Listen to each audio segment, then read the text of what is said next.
Hey guys, what is up? Welcome back to another episode of Emerald Kaizo Nuzlocke. I hope you guys are ready because this episode is a lot. Somebody commented below in my last video and said there was a Bagon at the top of Mirage Tower. So naturally I went up there because it would be stupid not to get a Bagon. So obviously I'm not sure if Bagon's the only encounter in this Mirage Tower, so I just go left and right and hope for the best. It takes a little bit because of the low encounter rate, but eventually we do run into a Bagon. Now once again, I'm not sure if I was extremely lucky to run into a Bagon or Bagon was actually the only encounter on the top floor, but we got lucky enough and finally got a Bagon, which is definitely going to be helpful. It took a very long time, but eventually we do pick up a level 10 Bagon. It is a female, or I was going to name it Lance or Drake or something like that, but I was live streaming at the time and we got the awesome nickname Bagel. Now in order to make Bagon useful, we have to get it to its final evolution, Salamence, and that is all the way at level 50, so I know we are not even close because this thing was only level 10. I knew you guys would ask anyway, so I chose the... Now one of the fastest ways to grind in this game is to shove them in a daycare, and that's exactly what we do to Bagel here. The other fastest way is to use a sweet scent user, but I don't have one, of course, because I'm not that lucky. Now as I am grinding in this desert, we do run into this trainer, and I of course don't know what this trainer has. It's a level 40 scent slash, no big deal, but it does end up putting up a substitute, hitting us with an earthquake. With the sand damage, we miss our flippin' brick break because of Sand Veil, and Hulk goes down.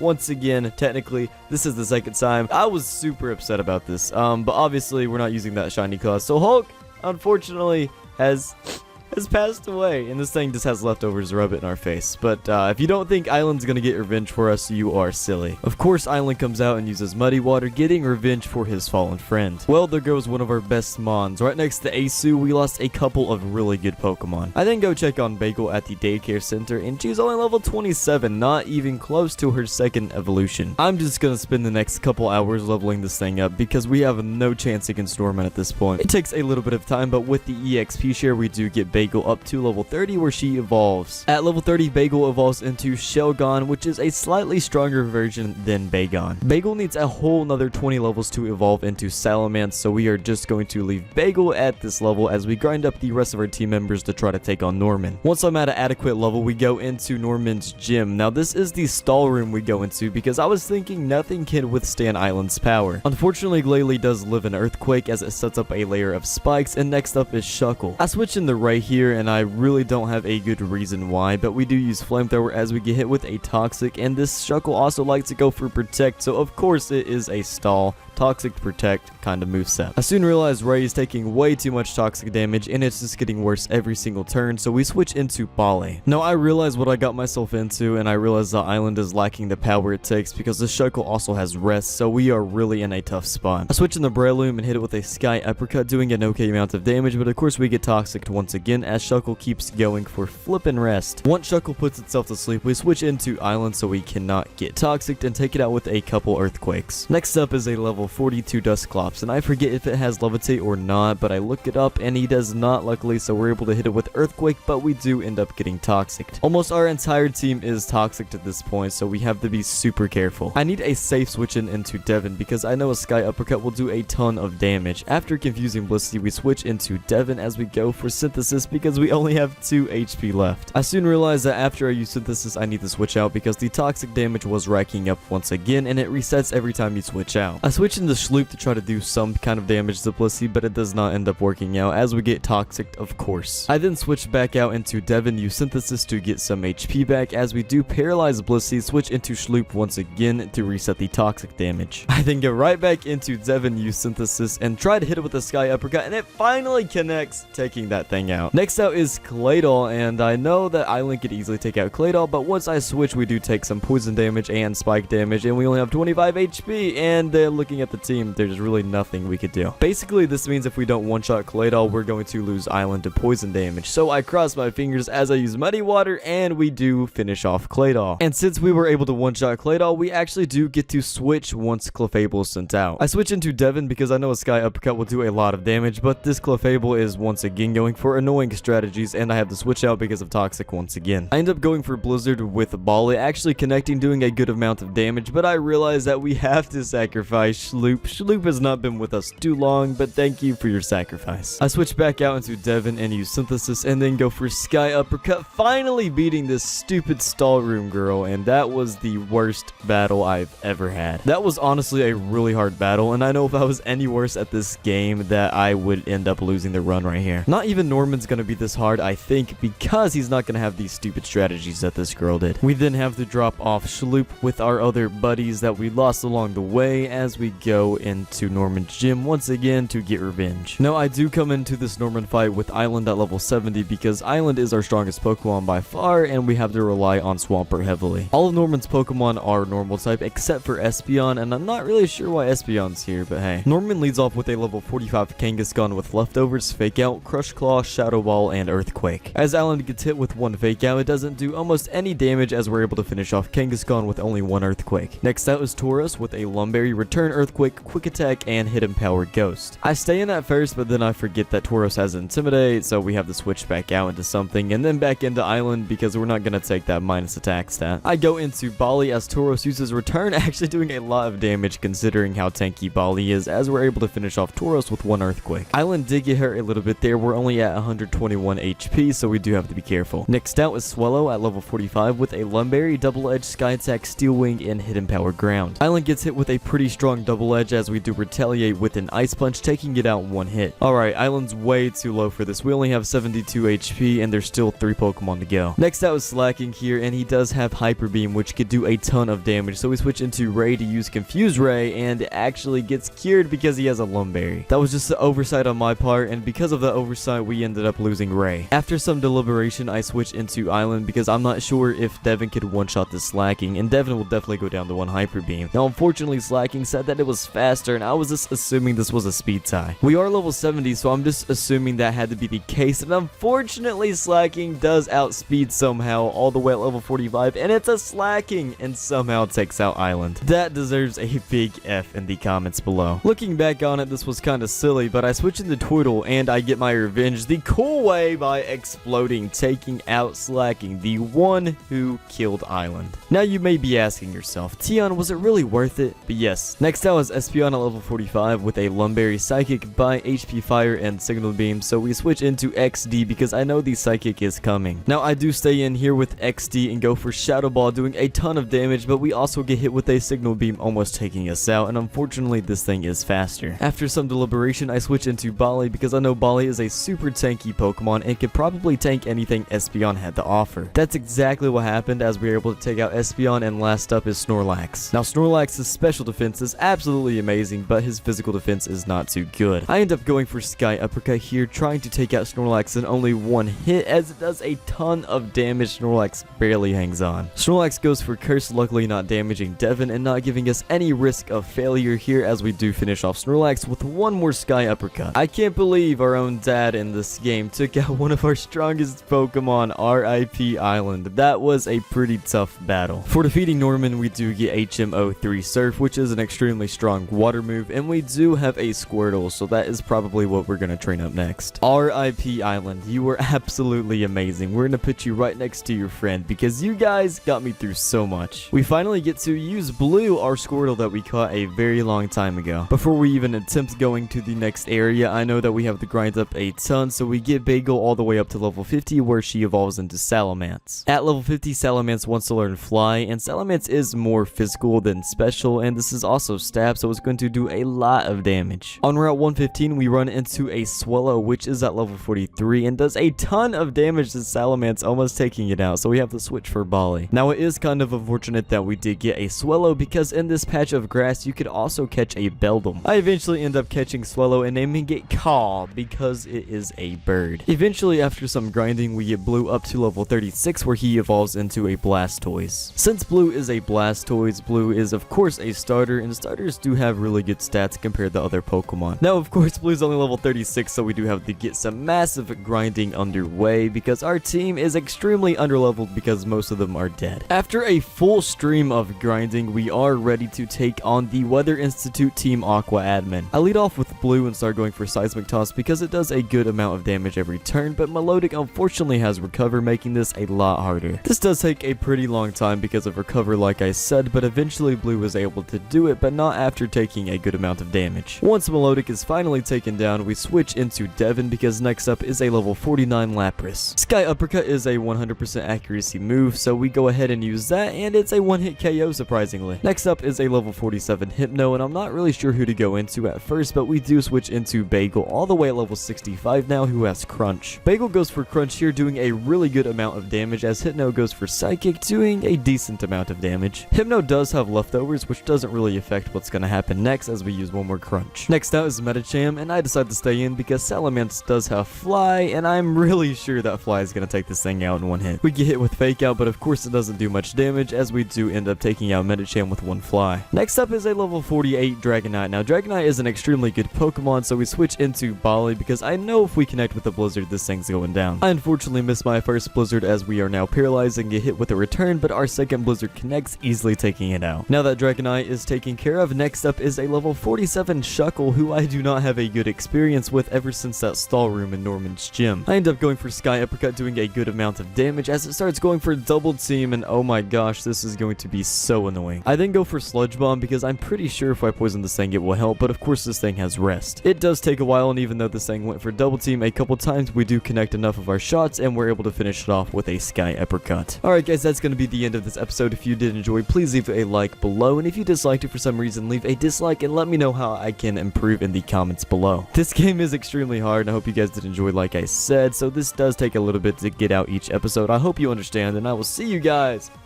in the next one. Oh yeah, we get a cast form. Just fun fact.